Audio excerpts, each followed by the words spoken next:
Ja tere meie esimesse saatesse. Täna vaatame üle, kuidas toimib loodus. Oi. Meil on esimeses saates külaline Margus Ingrid. Ingrid Margus. Kuidas on siis see hea päeva algus? Mis on 3 asja, mida soovitate teha? Hea päeva algus ikkagi algab sellega, et sa ärkad puhanuna ülesse. Sul on jõud, energia, sära on silmis. Siis kui juba on võimalus voodist välja tulla, siis me soovitame ennast painutada, venitada, joogatada, hingata, olla tänulikud.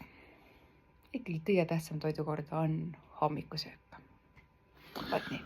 Ja mis need paar erinevat hommikusöögi varianti oleks?